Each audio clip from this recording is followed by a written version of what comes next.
What is up, Tiger fans? Welcome to the All Clemson Tiger Show on Athlon Sports. My name is Cole Gerard, and I am alongside the one of y'all go. I am Cannon Gerald. I'm George Misovic. Yep. So, many of you know before me and Cannon were doing the best damn Clemson show on allclemsontigers.com, but we have recently got the All Clemson Tiger Show on Athlon Sports. So it'll be me, Cannon, and George from here on out. So, me and Cannon last did an episode about 2 weeks ago or something. Kind of just talked, ending of Clemson football, hiring of Tom Allen, Clemson basketball, Clemson baseball. So we're just gonna, jump right into this thing right off of Clemson basketball, guys. So obviously, the rank top 25 came out Monday, and I was kind of shocked that Clemson was not in that ranking, sitting at 17-4 overall, not on the ACC, especially with the resume we got right this second. Big wins over Kentucky. Some other non-conference wins, stuff like that. But there's a little bit of non-conference losses that hurt us as well. But especially one eyes us out in that Palmetto State rivalry. But seriously though, at 17-4, 9-1 the ACC, how's this Clemson team not ranked? Yeah, it's really frustrating. Kind of like you're saying, those out-of-conference games. Kentucky's not being as dominant as you'd like. Well, really, the SEC is just kind of eating each other alive every single time you look. Coach Hall, I kind of agree with him in the comments. Don't rank Clemson in B-ball. I agree with that as well. I like this underdog feel. I think that the AP. I think they're kind of letting us go through this next game of NC State and Georgia Tech before we get that matchup with Duke, Cooper Flag, and everyone like that. Just to kind of make sure we're who we think we are. I don't think that the committee wants to give Duke any favors when it comes to ranked matchups or opponents or anything like that. I mean, like you said, what else can we do? We're 10-1 in the ACC. Our one ACC loss is to the only other team not named Duke that's ahead of us in Louisville, who just made easy work this past week of Wake Forest, who went toe-to-toe with Duke for, most of that game. Yeah, I mean, you're looking at a really good Clemson basketball team right here, 17-4, one of the best starts they've had under Brad Brownell really in his entire career, and coming off a great year last year and returning all that talent. I mean, it's surprising to see him unranked, but I understand, make it a prove it week for the boys, and we got Duke coming in soon to Little John, so it's going to be exciting. We got, as we go down the stretch and we approach towards March, as we see who kind of comes out on top. Yeah. Obviously we traveled to NC State this weekend to play an NC State team who actually kept it very close with Duke in Cameron indoors. What was that, last night, Monday night maybe? Yeah. Let's just call that a Tobacco Road thing, man. Right there, literally. Yeah, right there until the end, man. Duke, I knew Duke was going to finish it off somehow, went on that little run, ended up winning the game by 10 points. Obviously, the guy you look at, Cooper Flag, I mean, freshman, it's kind of crazy how you can just – because like in football, I mean, yeah, you have star freshman guys in football that, play good all the time, have player accolades. But this guy's going to go first pick in the NBA draft as a freshman. Right. And I mean, I know it's probably happened before, but just looking like Jesus, like, and it's kind of like that guy comes to Little John next Saturday. So, like, who's guarding him? But yeah, like you said, we got a couple games we got to take care of before that as NC State versus Georgia Tech at home. And that Georgia Tech game, it's kind of going to throw me out because you know how those 9 o'clock games go. You know how I feel about those 9 o'clock games, Cole. I love Great After Dark. I was talking to some of the guys from my class today. I was like, hey, next Tuesday, like, you guys ready? Making sure that, they have their plans and in coordinates and everything like that. Hey, I'll tell you, since the last time we talked about Clemson basketball, I mean, they've kind of had 2 double-digit wins that have, really exceeded my expectations of what I know this Clemson team to be, not only on the road in ACC play, but just kind of in general, middle of the season, get a bump in the road or whatever. But this game that they had again in Blacksburg against Virginia Tech, you have Chase Hunter, who was out for the majority of the week with flu-like symptoms. And I was really surprised to see the fight that the team had without Chase Hunter. I mean, he played 10 minutes, I think, scored 1 bucket, had 2 points. I don't know if it was free throws or anything. I can't exactly remember. But, to come away with the 15-point conference road win in times where we had a lead going into halftime, reaching double digits, that we let get back down to around 4, 5, 6 points. I think this Clemson basketball team's a lot better, a lot deeper than I originally thought it was going to be, and I'm excited. I think NC State's going to be no problem, and I know how you feel about them, Cole. I cannot stand uh, the Wolf Pack from Raleigh, man. I'll have no problem beating those guys. And then, like you said, it's kind of just handling business after dark next Tuesday, and then getting focused for the flag show, the main attraction. Yeah, and you mentioned Chase Hunter being out.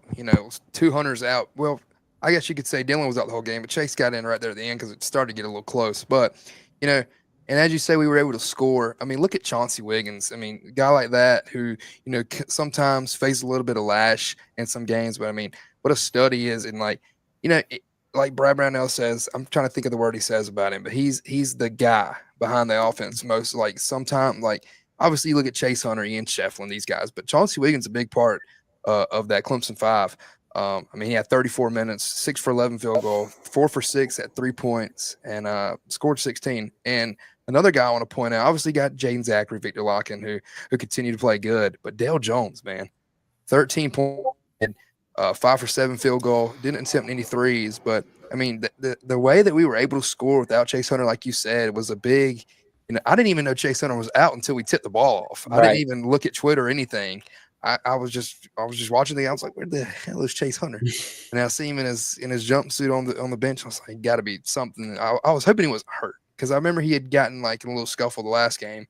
But yeah, I was just happy to see that we could consistently score the basketball and get out of Blacksburg with a win where sometimes we struggle to shoot the ball. Yeah, it seems like when we play there a lot, they shoot the ball well versus us, but right. A hell of a win for the boys. And I really like two of those things that you said there about Chauncey and Dell. First off with Dell, I feel like him as a freshman, his scoring ability, I watch a lot of basketball. It's really just satisfying hoops. Like, there's like not really another way to like kind of categorize it. Like he's one of those guys that knows what he's doing with the basketball in his hand. And I'm really excited to see his I think we might have lost him. Yeah. Give it a second. See if it might come back in. Oh, Gannon, we lost you for a second, brother. Yeah. Am I back in here? Yeah, you're back in now. Yeah. All right. Sorry about that. There you go. And kind of not to get back on track, Chauncey Wiggins, like you said, man. I mean, he's got all the capabilities of any player in the country. And I really think, like you said, he's the pivot of not only the offense, but the defense too.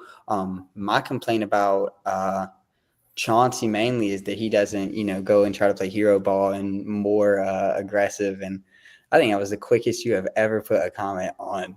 Had to see my boy Rome. Thank you, Rome. Thank you, Rome. No, I'm just messing around. But yeah, like Chauncey, I just think I like how he plays because, I don't want him to be reserved all the time, but I think that's the kind of things that keep you in games in March, that lack of hero ball. Yeah. On top of that, you guys talk about Dell Jones, Chauncey Wiggins. You got to give a little love to Jake Hydebreeder. I mean, here's a guy. Why not even say, like, I couldn't believe you didn't name him, but I didn't even think about it. I mean, he's averaging almost 14 minutes a night, and he's playing a role for Brad's team. I mean, he's shooting 46% from three, and he's hitting big shots, and it's been kind of consistent. And I'm really excited to see what he's brought. Now that you mention him, I don't know why I didn't mention him. I apologize, Jake Hydebreeder, if somehow you see this, but he's not Joe Girard like we say, but like he's got a little clip on him. Like if most of the time he's shooting it, he's going in, and I like his little he's catch and shoot. If he dribbles, don't shoot it.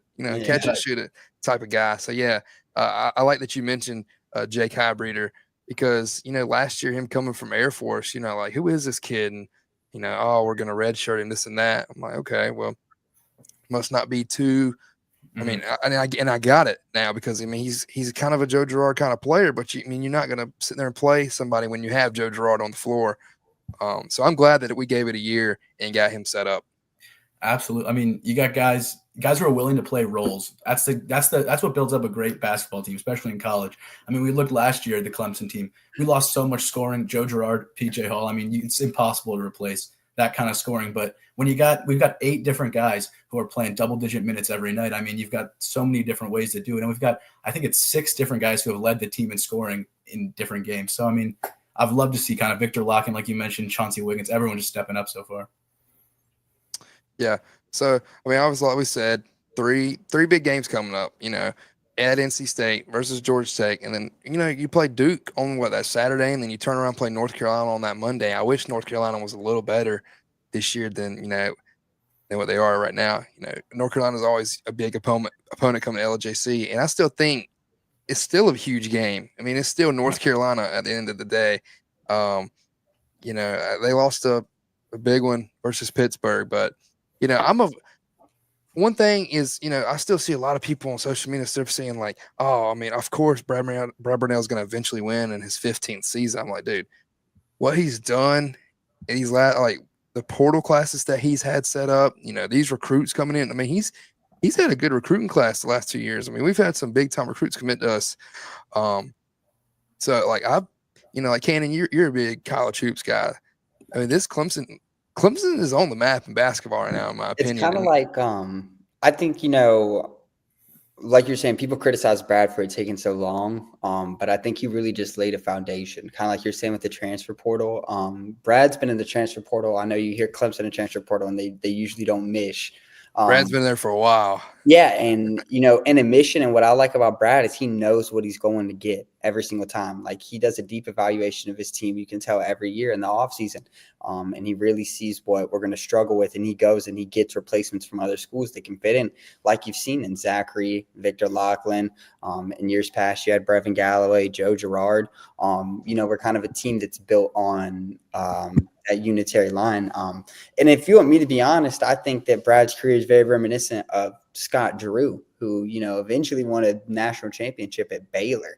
You think he was there 13, 14, 15 years before he ever did it.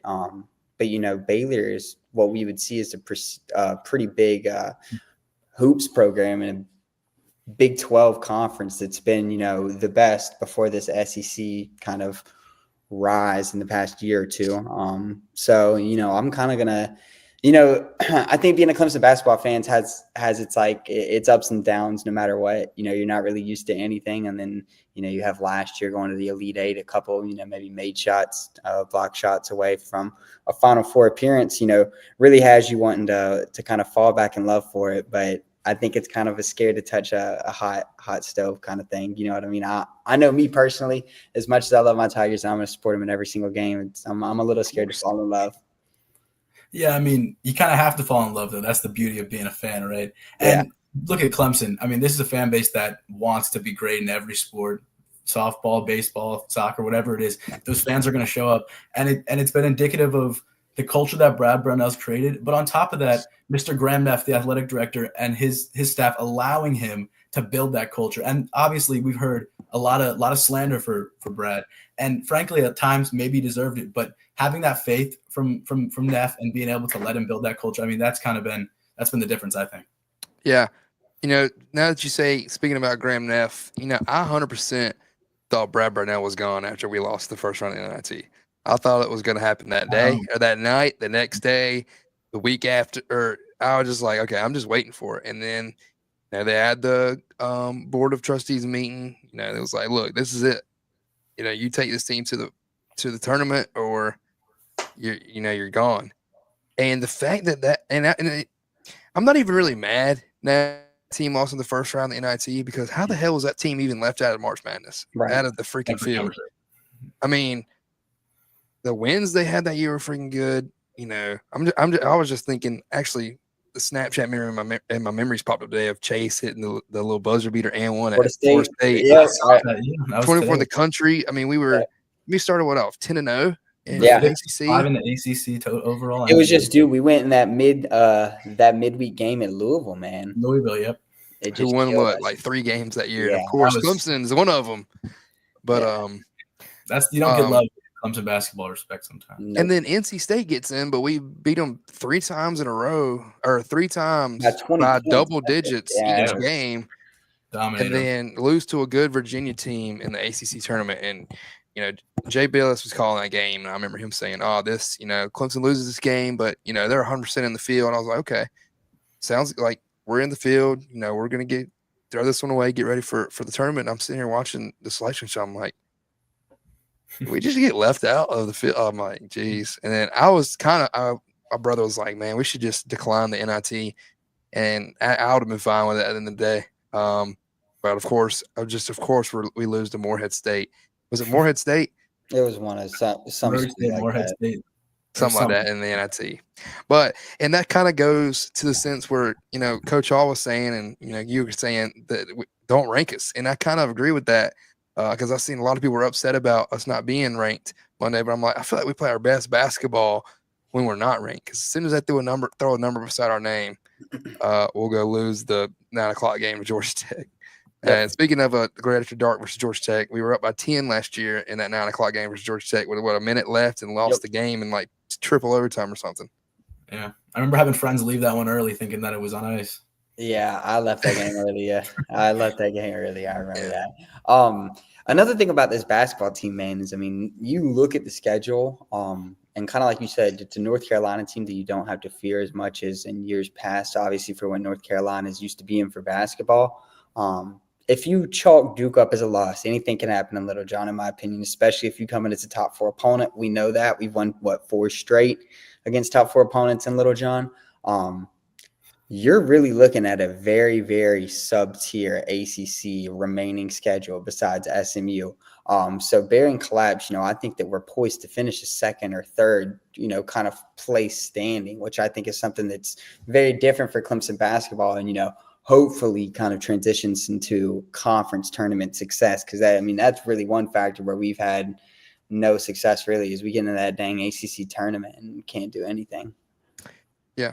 And, like you say, if Clemson can, win these couple games they're supposed to, the next 2 games and then get into that Duke game in Little John Coliseum, what is a 6:00 tip off, hearing some rumblings about that game. I don't know if I can say, I'm not going to say it on live, but I'm going to text you both after this because it's some crazy news. Something I didn't expect to hear today after I was just kind of thrown off by it, but it's good news if you're wondering, but I'm not going to say it on here yet because that'll be a whole nother thing going on.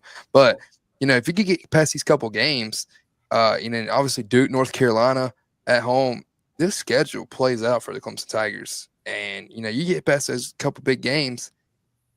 I'm not going to say it because then it won't happen. I'm not going to wood, but just saying it could set up very nice for this Clemson team.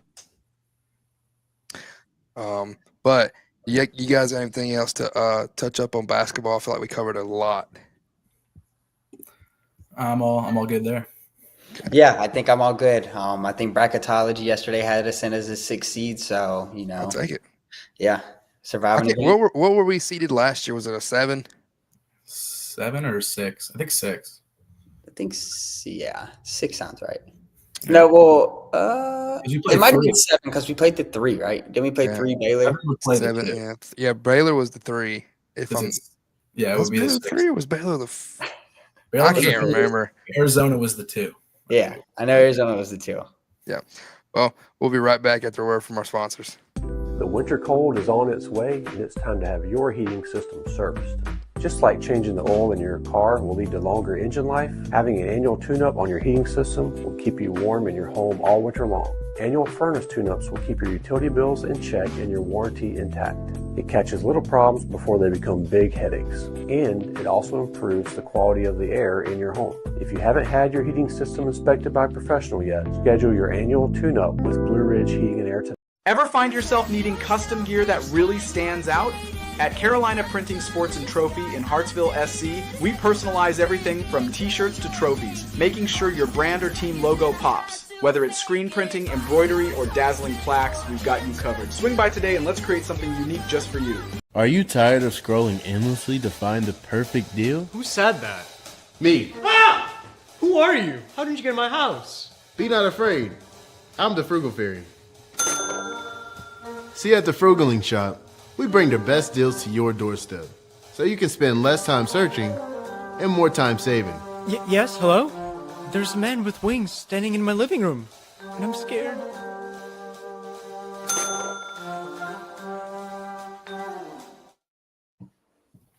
All right, everybody, welcome back to Auckland Tigers Show here on Athlon Sports. The ACC released the football schedules for next football season.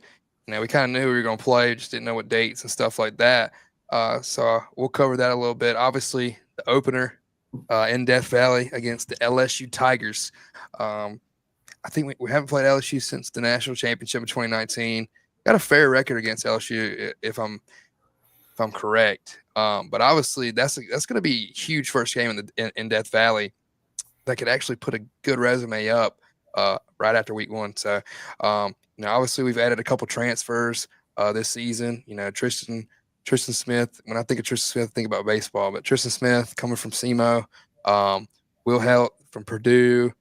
Is that it? Oh, Jeremiah Alexander from Alabama. So those three coming in here is gonna, three guys who can say, "Hey, I was in the Clemson's first transfer class." So obviously, open up against LSU. I thought we could maybe have a potential game day, but I forgot Ohio State and Texas play that same day. So obviously not looking good on that. But obviously we're expecting a night game. So you touch up on that. And tell me what you are most excited for this 2025 football season. I mean, first things first, night game LSU, I need the Valley rocking, right? I mean, that's the first thought is you got LSU coming in. We've got an incredible quarterback matchup. Nussmeier and Cade. I mean, we got two guys returning. I think Nuss it's his fifth year, and Cade's obviously his fourth. I mean, both guys top 5 to 6 Heisman contenders before the season starts. And then you got to think about Clemson over the last 4 years. I think it's 3 out of the last 4 we've lost the opener. And it's just – obviously, that speaks to who we've played, 2 games against Georgia in there. But then there's the game against Duke. So it's like, what Clemson team are we going to get? And I'm excited to see the transfers, obviously, like you mentioned. It's just there's a lot to be ready for. Yeah, I'm a little bit of an ACC homer. So if you want me to be honest, looking at this schedule, man, I think this is one of the hardest schedules that I can remember Clemson having. Like, I'm being so honest. You start the season at LSU, then you have Troy, whatever. I think Georgia Tech, I talked a lot about Georgia Tech last year or this past football year. Cole, you know how I feel about them. I think that is one of the best coaches in the country. I think going to Atlanta is not easy. And then you turn around and have a 9-win Syracuse team that comes here. You have that little bye day, and then you got to go play freaking Bill Belichick in natural grass Chapel Hill. Go to Boston College, defend the ACC championship, have an open day, play Duke, who won 9 games last year. Florida State's Florida State, Louisville on a Friday, which I can tell you right now is my least favorite game on that schedule besides the Shamecocks, just because, that's a given. But Louisville on a Friday, if I've ever smelled an upset in my life, that's – God, I hate it. I hate it. And then, ending your year in Columbia is always kind of a sour taste in the mouth. But, you got to do what you got to do. They hadn't beaten us there in a while, so that should be fun. But don't let any SEC homers or Carolina fans or anyone like that try to gaslight you and that Clemson's got that easy old ACC push. This is an actual schedule. Like, this is a schedule that is competitive of, teams that were all over 65 kind of win percentage, give or take the 2 FCS and Boston College. So I'm excited too, because, after this year, what is left of Clemson football, if you want to be completely honest, we kind of can expect a mass exodus after this season. So I think this is a swing for the fence kind of season. Yeah. And if you look at the schedule, like, I agree with you when you say this is one of the more tougher schedules we've seen Clemson have. Obviously, the SEC bias is not going to agree with what I'm about to say. But, I mean, you look at October 18th, you play SMU at home. Then you have a bye week. You know how we play after bye week. So, right. Not even going to get there. And I think Duke's going to be good again this year, like better than they were last year. They added that – where did they get the quarterback from, Tulane maybe? Yep. Yeah, getting all that NIL money. SMU, Duke. Then we'll see how Florida State turns around their season with Castellano at quarterback. Then you got that Friday game at Louisville, and then Furman, and then at South Carolina. So that's five tough games to end the year in a row, and we haven't seen that in past years. Yeah, and I mean, it's kind of like, from the get-go, we have LSU a break and then at Georgia Tech. So it's not really like the season kind of starts any easier as well. It's like, we're a team that's going to have to capitalize off these bye weeks. But exactly to your point, we've been the worst team after a bye the past 5 years. But you're still going to see that, the ACC cupcake. But go ahead, George. I'm not going to get into it. That's just kind of a given in this conference, it feels like. But I mean, you just look at that schedule, like Cannon you touched on, just purely coaching alone. I mean, we are looking at some of the best coaches in the nation, top to bottom. I mean, like I know everybody has their questions about Brian Kelly, but I still think he's a solid coach. And then you got Brent Key, Fran Brown, and then of course Bill Belichick. I mean, there's never really a day off. So these guys are going to be ready for what Clemson has, especially offensively after that big year from Cade. We'll see what they kind of dial up against us, but I mean, the boys will know. The boys will be ready. So. Yeah. But, like I said, I can never imagine Dabo Swinney playing Bill Belichick coaching in North Carolina on real grass. That's kind of a throw me off. And like Cannon said, at Georgia Tech's not going to be an easy one versus Syracuse and Fran Brown. I mean, I don't know who the quarterback is after Kyle McCord, but seeing the way Fran Brown coaches that team, the culture there, they love Fran Brown. Like it's something about it, but I feel like they probably hate it when he damn stinks. I'm gonna wash. So I'm glad he finally got to wash, and hey, he got to wash and send us to the ACC championship game. So hey, I'm a big Fran Brown guy, but I hate this Friday game at Louisville. Like you said, Ken, it screams upset, and a team that's going to be really good next year and probably going to be in a lot of playoff projections off the get is that Louisville Cardinals team. And it scares me, man, to go in there on a Friday night. And maybe that's the night we play our best football we've played in 10 years. Who knows?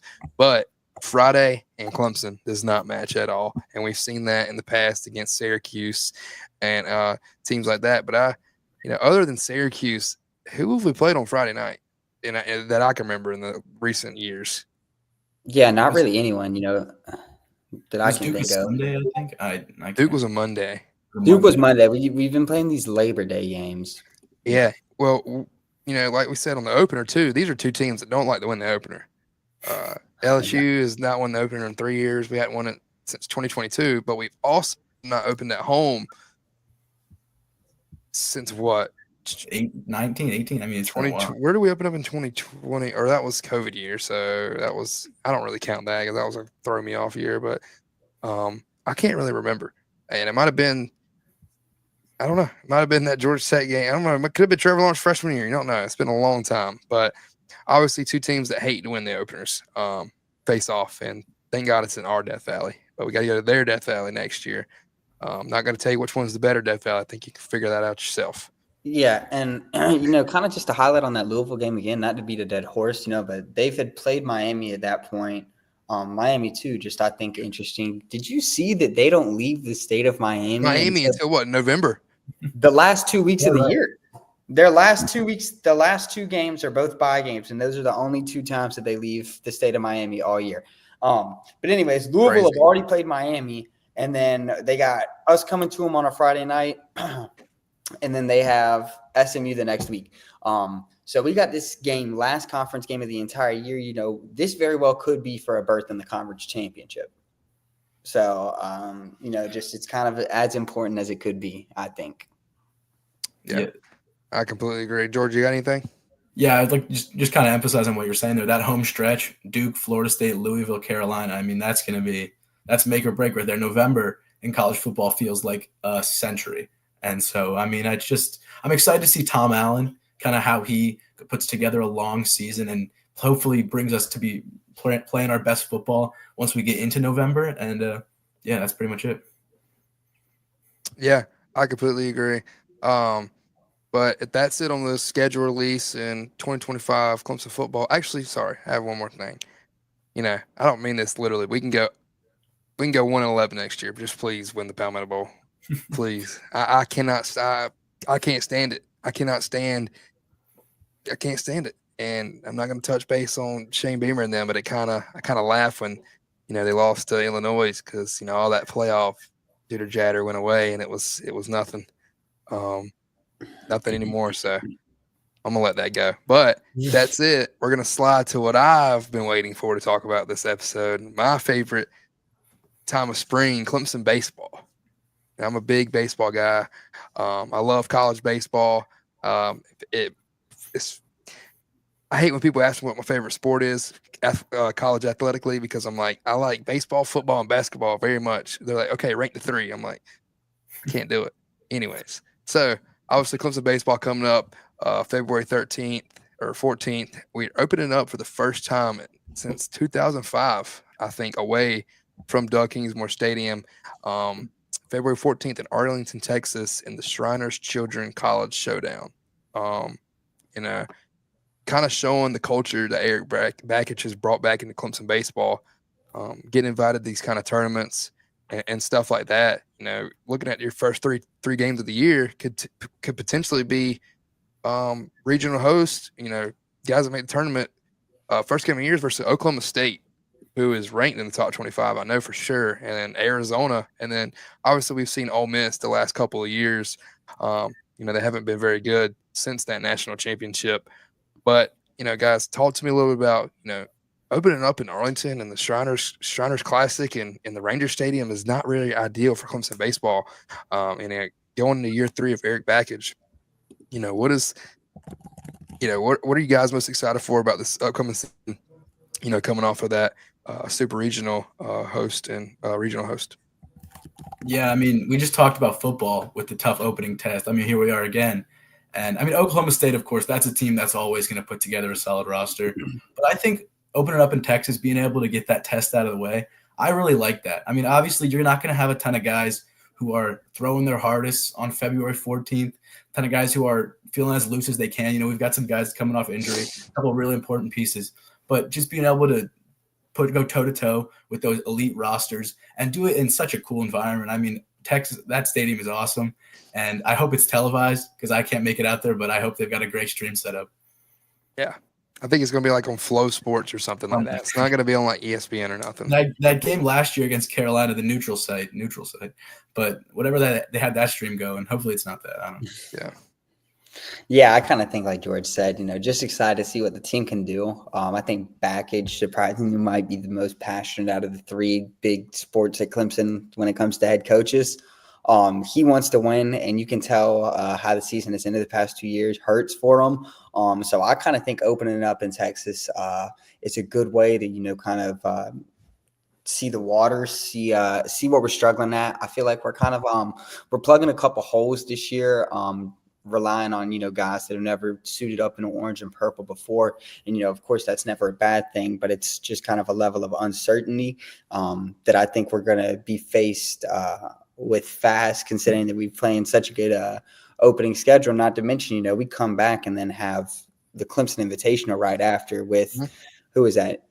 North Carolina, A&T, VCU. And then Kennesaw, maybe? Is VCU coming? I think it's VCU. Will be there. A&T, and then might be Presbyterian, maybe. No, Presbyterian. We play in that in the middle of the week. week. In a midweek. Yeah, midweek.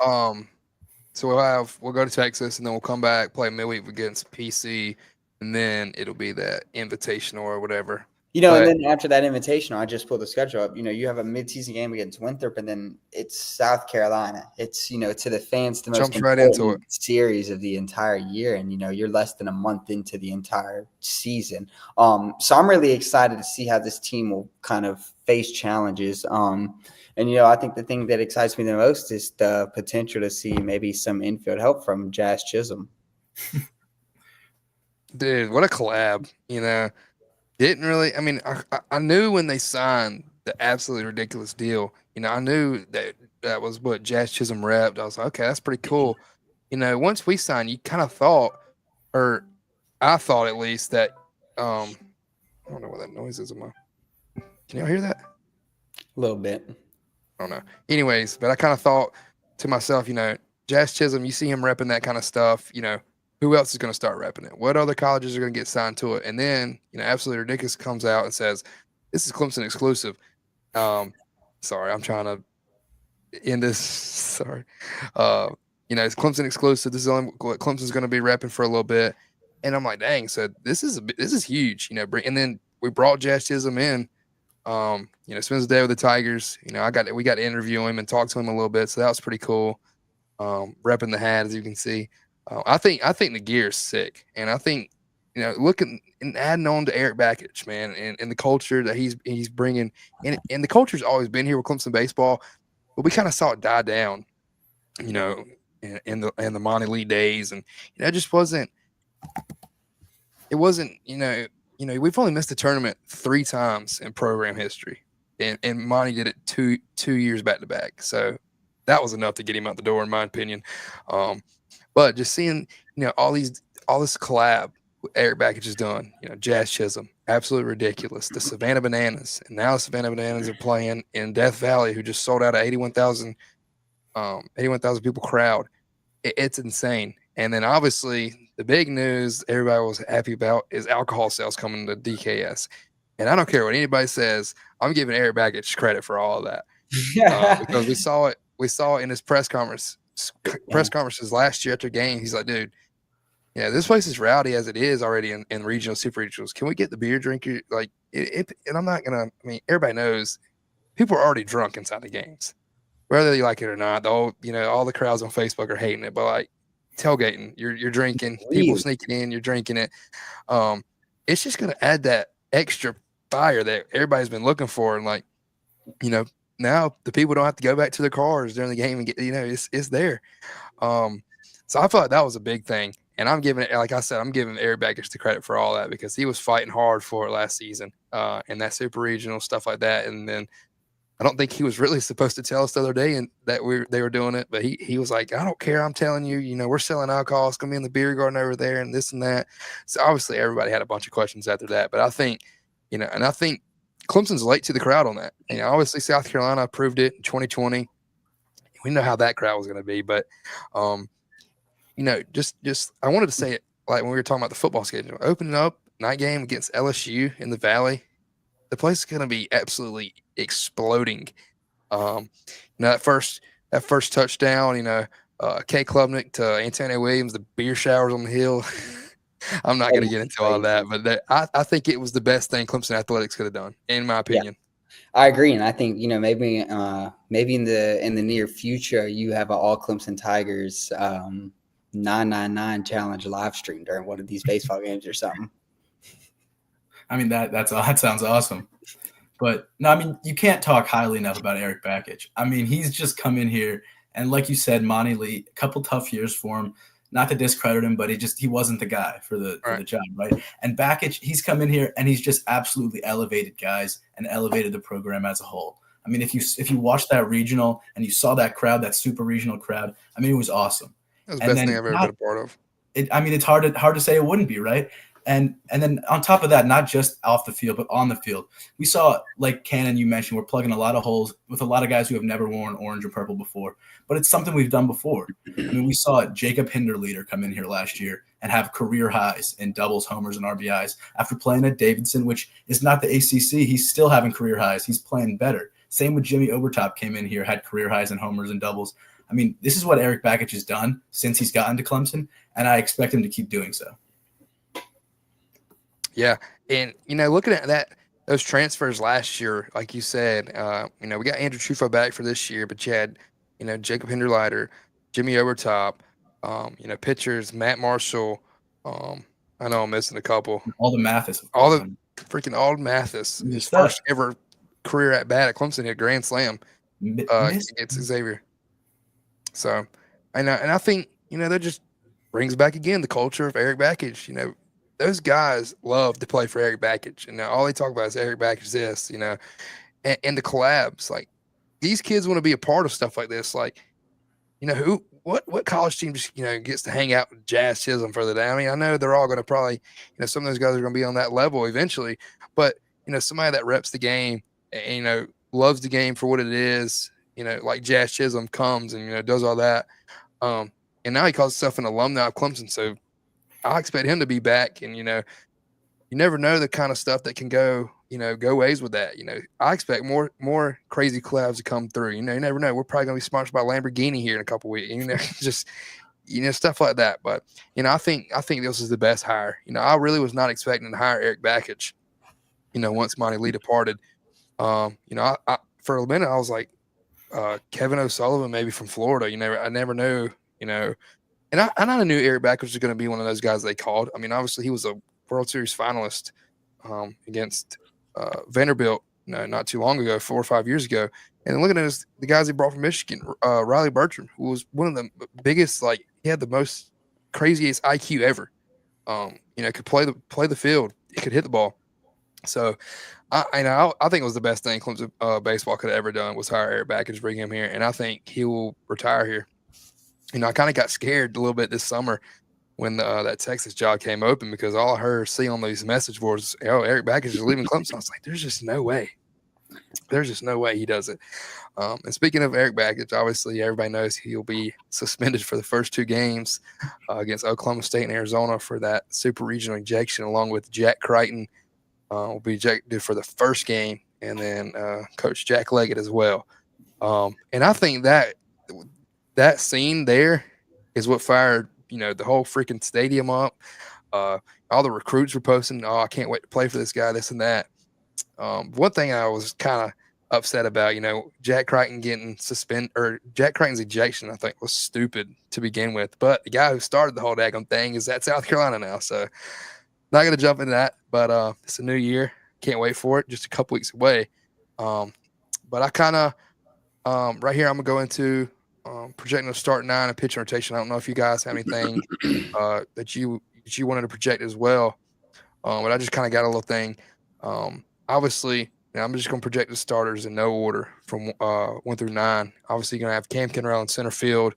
Looking at first base, Luke Gaffney, a big-time transfer recruit from Purdue who put up huge – I don't have his numbers in front of me, but, I think he hit double-digit home runs at Purdue, redshirt sophomore. I mean, this guy, as the ball likes to fly at Doug Kingsmore Stadium, Luke Gaffney's going to freaking put it in play every time. And it might go a mile.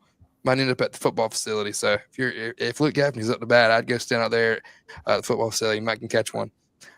Shortstop, obviously, grad transfer from last year. Andrew Chufo coming back after that torn ACL to end the season. For third base, I got Josh Pena, grad transfer from Cal Baptist, who insane numbers at Cal Baptist as well. He's a guy that really – watching these inter squads every weekend back in the fall, this guy's got a glove. If we thought Andrew Chufo had a glove, these two guys, going to be set up right beside each other. And they might be flip-flop every other game. One's going to play third one game, one's going to play short. Like, I kind of had both of them, like at third base, one at short, one at third. And I was like, I would not be surprised these two guys, switch every other game. And Luke Gaffney as well. I think he'll play first base a little bit, but I also think Colin Priest from Michigan is going to play first base a little bit, but also DH. And then wouldn't be surprised if you see Luke Gaffney behind the plate a little bit, as long as outfield. I mean, I watched him play 4 positions the other day, literally. He went right field, catcher. I mean, I don't count DH as a position, obviously, but it was DH, right field, catcher, first base. I'm like, this Clemson team has got a lot of depth. These freshmen can hit. These freshmen can pitch. I really don't even know if this 1 through 9 is going to be like this on opening day. This is just off my head because there's so many studs on that roster. But second base, obviously, Jaron Purify, who was a very good freshman for us last year in the field, had some very good at-bats, put up a couple home runs, including a grand slam. Junior catcher Jacob Jarrell, Jacob, if he puts the barrel on the ball, that ball's going a long way. We've seen it. I just spoke a little bit about Colin Priest, sophomore, coming from Michigan, who I think he won, Big Ten Freshman of the Year? Mm-hmm. Yeah. I mean, he's huge. I mean, we thought him and Jimmy Obertop kind of remind me of each other. Colin's a little bit more, bigger, but they're kind of the same height, and they both can put the bat on the ball. And then, obviously, Tristan Becerra, I got him in left field, and then Dominic Listy in right field, coming from – where'd he come from? Indiana State. So I think that's going to be our start 9. What do you guys feed off of that? And obviously, this team's going to hit the ball. We had a very good offense last year, but I think this offense carries in. And I think this offense could be a lot better than last year, if I'm being honest with you. Yeah, and I think the main thing that kind of scared me last year is the lack of consistency, especially the infield had on defense and everything like that. And kind of like you were saying, and bringing Josh in, he was the 2024 WAC Defensive Player of the Year. So just kind of like we were saying again, plugging those holes with guys that are fulfilling like specific needs that prevented us from making it so far. Kind of same thing, with Purify, you know what I mean? He's older now, so you got to think that maybe some of those mistakes just kind of aren't going to happen. You know what I mean? So. Yeah, absolutely. I mean, you talked about it. You got you talked about Brad Brownell bringing in transfers and hitting on targets where he needs to. I think that same thing can be said about Coach Eric Bakich. I mean, he brought in a handful. I think it was almost like 7 or 8 guys this year. And I'm looking the guys up, and it feels like every single guy is just a stud. He's just like the best player on his team, and he's coming to Clemson, right? I mean, like you mentioned Luke Gaffney. He had 29 walks, 32 strikeouts, 646 slugging. He can play anywhere on the field, and he's only grounded into a few double plays. Like, these are the kind of guys that you need, right? And then I look on the roster, I counted it up. I think it was 6 guys, 6'4" or bigger. So, I mean, we got the big guys. We got the guys who can hit the long ball, throw the ball hard. So 1 through 9, I'm excited. Oh, yeah, for sure. And like I said, I really do believe this offense can be better than last year's. And we saw how much that offense hit the ball last year. But, the only reason I say that is because of the depth of this team. Like, I really could not honestly give you a start 9. I wrote out, who was returning that's going to play. And then I threw in a couple transfers that, we brought here to play. So that's one thing. Like, I really cannot truly honestly say, okay, yeah, this guy right here is going to be playing this on opening day. Yeah, he's going to be here. And I feel like that's good for a college team, knowing that you got all these guys that can play, and you're not saying, okay, it's just going to be the same starters from last year. Don't expect nothing different. Now, obviously, we lost Blake Wright. Guys like, oh, it's okay. We got these. I think it's great for the program. Yeah, we're going to jump into the pitching now. Obviously, let's talk about Aiden Canuck. I solely think he's going to be our Friday night guy, our ace. Last year, he had a 3.35 ERA. He went 5-1 on the season and 108 strikeouts. I mean, good Lord, as a freshman. And I believe he was tampered with. I bet a lot of people could agree with that. And I really want to thank Eric Bakich and staff for being able to keep him here and give him that NIL he deserves. So, I mean, looking at Aiden Canuck, anytime he was on the mound last year, I feel like it was just a masterclass. Yeah, I mean, can't talk highly enough about Aiden Canuck. I mean, that kid's special, super athletic, throws the absolute daylights out of the ball, and just the way he spins it off speed, he's got a great feel for his changeup, and you can see the curveball and slider are also there. I mean, this is a guy he's the kind of guy you need to anchor your rotation, right? You look at the last couple teams who have won it all, and obviously Tennessee last year hit the ball great, led the country in home runs, but they had pitching. They had pitching where they needed it, and they had guys who could get outs, and that's what Aiden Canuck is. For the Saturday guy, I think Michael Gillen, junior pitcher from Seton Hall. I mean, he had a 2.31 ERA, 4-1 record on the year, and 43 strikeouts. This guy throws gas. About him a little bit 2 weeks ago. I mean, he was, I think, in the inter squad this weekend. I think he was sitting 95, 96, consistently pounding the strike zone. I mean, he's like a quick pitch. I about said a bad word, but quick pitch kind of guy. So yeah, I solely think Michael Gillen's going to be in that Saturday position, and we're going to go straight into the Sunday. Ethan Darden, who has had a lot of experience in the ACC. He was our Friday night guy his freshman year in ACC play. Had a lot of good wins too. Kind of got us, if y'all remember that 2023 Clemson baseball season. It didn't start out the way we wanted to. And you kind of thought, oh, it's a new coaching hire. Clemson's going to miss the tournament 3 years in a row. Just going to build off Eric Bakich, and then hold your horses. Here comes this Clemson baseball team who went on to win the ACC tournament that year and host a regional against Tennessee, Lipscomb, and Charlotte. But yeah, Ethan Darden, 2024 stats, 5.13 ERA, 5-5 on the year, and 42 strikeouts. If there's any guy I want in that rotation, it's Ethan Darden, just because of the experience he has, and we know he can go in there and throw five or six innings and get us out of jams. He's had those hidden ball tricks with Blake Wright against Coastal Carolina and stuff like that. So I really do think, and I think midweek pitcher Moeller, who is a freshman, who can throw gas too, is like 90, 93, 94 kind of guy who could eventually be in the mix for a weekend job. You never know. And that's kind of what I was saying. There's depth everywhere, offense, defense. Obviously you got relievers and Lucas Malstead, Reed Garris, Drew Titsworth, Justin LeGurnick, Jacob McGovern, Nathan Dvorsky, Joe Allen, and then you got freshman Chase Kick, and then grad transfer from the Citadel, Luke Kisenberg. So I mean, and there's still probably guys I didn't even list down. So that's kind of where I add on with that depth and where this Clemson Tigers team stands.